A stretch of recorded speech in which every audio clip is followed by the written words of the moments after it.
Okay, if you're a high school athlete, I'm gonna tell you exactly why you need to watch this video, okay? So you need to make sure that you don't make the same mistake that I did. All right, now the mistake that I made is my mentality didn't get right until it was far too late. And this comes for pursuing your dream of being a Division I athlete, okay? Now, flashback to high school. Now, the most important thing about high school football is, obviously playing and building your strength foundation and getting bigger and being, the recruit that if you were the D1 coach, you'd want on your team. Okay, now emotions and feelings aside, of course, you'd be like, oh, like I want, he reminds me of me, I want him on my team. Okay, no, you're gonna go for the guy that's 6'3", jacked, can do everything that you ask in a position. Like, just because you're 5'10" and you have work ethic, but you're a little chubby and you can't really lift weights. I'm sorry if I just came after you, but this is the reality. Okay, you need to make sure that you don't end up in the position to where a coach will literally look at you and go, yeah, this guy's like not trained at all. Like, he doesn't look like he's ready to play football, like big boy football. So I played college football.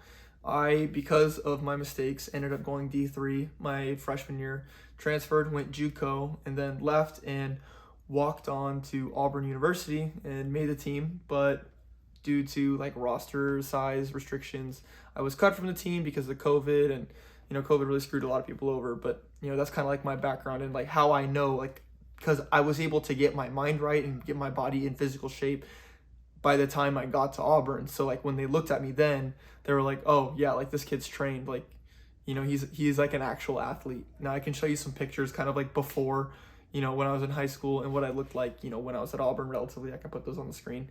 But yeah, I didn't put myself in the position, coming out of high school to where I could have been at Auburn. Like, if I was the Auburn coach and I saw myself, I wouldn't have recruited me at all. Like, I literally would have looked at a picture of me and just been like, yeah, this kid literally doesn't even lift weights.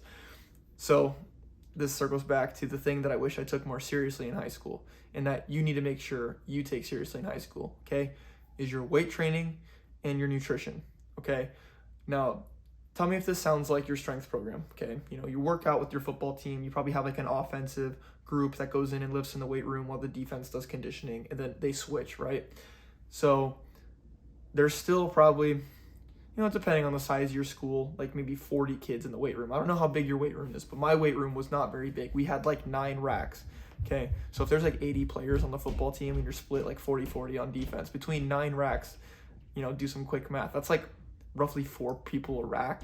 Some racks have 3, but when you're doing, let's just say 5 sets of squats, okay, and you're waiting, for one person to do their 5 sets.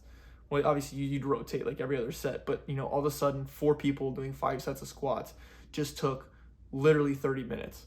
Because if you're doing it properly, that's like what it's going to take. And you're going to look at like what the workout is written on the board, whatever it is probably like 5 movements, 6 movements. Okay, so if it takes like roughly 30, we'll say 20 minutes of movement. Okay, 20, 20, 20, 20. That's 100 minutes, which is over an hour and a half in a session. They probably only give you an hour to do. Okay, so you don't ever really finish the workout that was given to you. This is my experience. And you did what they said, and you think because you did what they said that that's all that you need to do. Okay?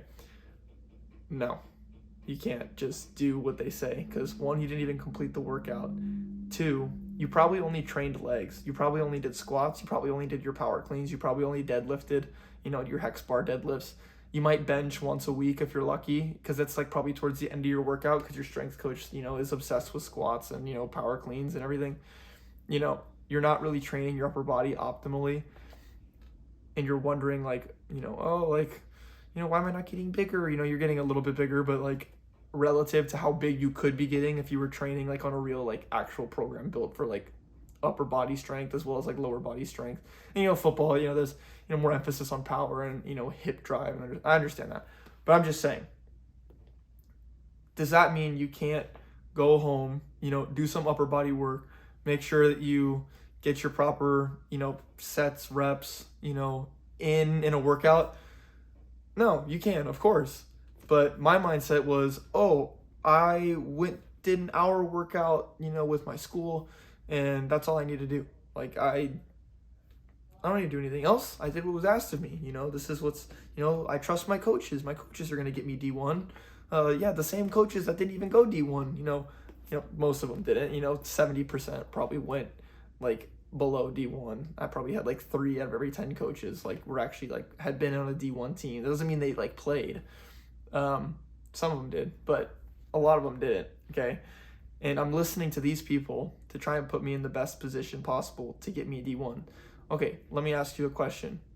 Would you ask someone, let's say a heart surgeon, okay? You're going to listen to some guy tell you, oh yeah, this is how you perform heart surgery, and he's never done it. Would you listen to him? No, you wouldn't listen to him. You want to listen to people that actually have performed heart surgeries, that are probably qualified doctors that have gone to and done these things. Unfortunately, the majority of people out there that have a dream for coaching, they didn't make the sacrifice. They didn't have, the athletic talent, the ability to make it D1. They didn't. And that was, my mistake, was assuming that these people that didn't even make it to the goal where I'm trying to reach, I'm supposed to listen to them to get there. Now, there were people that went D1 in my life that, I listened to and, did what they told me, and they were always telling me to do more. And I always thought, wow, I don't want to do more, I'm doing enough. I'm doing what these other coaches are asking me to do. And I thought that, as long as I did that, I'd be okay. I'm doing their workouts and, so this leads me to the second part, is the nutrition. Okay. They always told me, the coaches, you need to get bigger. My dad was also one of the people that's you need to get bigger. It used to be this little scrawny, 130-pound freshman. And by the time I graduated, I was probably 185, 190 pounds. But it wasn't mostly muscle. It wasn't. It was mostly fat, because I would just, eat, burgers and all these things that aren't exactly healthy for you, because I was just told I needed to put on weight. You need to make sure you put on good weight. And the way you put on good weight is by lifting weights, upper body, lower body. There's a bunch of different strength splits that you can do that are more optimal for high school athletes. And I literally wrote down some programs that I would have, I wish I would have done, when I was back in high school, because, there's obviously your cleans, there's your deadlifts, there's your squats. Those are all staple movements when it comes to building strength. But I swear, some of these coaches, some of these strength coaches just completely neglect the upper body, and it drives me absolutely insane, because you can only train legs so much as it is, not to mention probably the hard conditioning you have on top of it. Your legs are absolutely fried, and they don't have the time they need to recover between workouts. And, these, will just get tougher. Okay, yeah, get tougher. You want me to go hop on steroids so I can actually, do the volume that you're prescribing for me? No, you shouldn't. Okay, you shouldn't be doing that. So, like I said, I got a little sidetracked, but in terms of nutrition, you need to make sure that you're eating foods properly, nutrient dense foods, your steak, your eggs, your salmon, your chicken. And, you're probably these, I don't like the taste of them. And I don't want to, eat the vegetables. I don't want to do all these things. Okay, well, do you want to go D1? Like I said, it's a mindset. You got to get your mind right. You have to know what you have to do. And those things include eating healthy foods and not eating junk food for the most part. Don't get me wrong. You're young, you're in high school, your metabolism is probably through the roof. You can get away with eating a little bit of shitty food from here and there. But for the most part, it's probably 90%, 85, 90%. It's got to be nutrient dense, high protein foods. You can't just be eating pizza and expecting you're going to get strong because of it. I'm telling you, I wasn't blessed with those genetics. 95% of you aren't blessed with those genetics. And 95% of you probably, watching this video, assuming it reaches the correct audience, have this dream to go D1. Okay, you're not in the top 5% of genetic phenoms in the world. You're not, okay? So you need to make sure that you optimize what you do now. So that way, when it comes to senior year, when it comes to the time, or your junior year, when coaches are recruiting you, you're strong, you're in shape, you are disciplined, you understand that making this commitment takes sacrifice, because, college coaches, they don't want someone that isn't willing to make the sacrifice. They don't. So, if I was talking to I'm assuming I'm talking to my younger self right now, you need to make sure that you are on top of your training. There's a bunch of different splits that you could be doing, but I would say probably 5 times a week in the gym at least, especially if it's the off season. Now, if you're in season, it's a little bit different. I'd probably say like 3 times a week.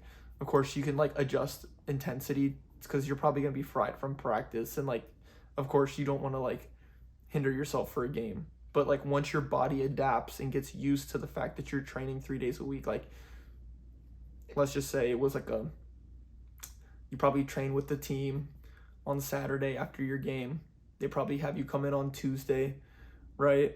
So that's like maybe you do it Monday. Maybe you do Monday. So I the ideal thing I'd probably do is probably do like Sunday, Monday, and Wednesday, which gives you 2 days to recover for your game. Assuming that they're not having you do conditioning on top of that. But anyway, that's beside the point. In season is a little bit different than out of season. Out of season is where I should have had the biggest focus, because that's where I completely slacked off and just it's not football season anymore. I can kind of like take a break and relax and like not take this stuff seriously as much. Come home, play video games, eat junk food. Be out till 2 a.m. with my friends. Whatever it is. But yeah, there's so many regrets that I have when it comes to high school. And it ended up, being the death of my dream. So I don't want that to be the case for you. I want you to understand that there are people like me that have paid the price so that you don't have to. So feel free to leave a comment, ask a question. I'll answer all of them. Just let me know what you guys want to hear. But have a good one. Get after it.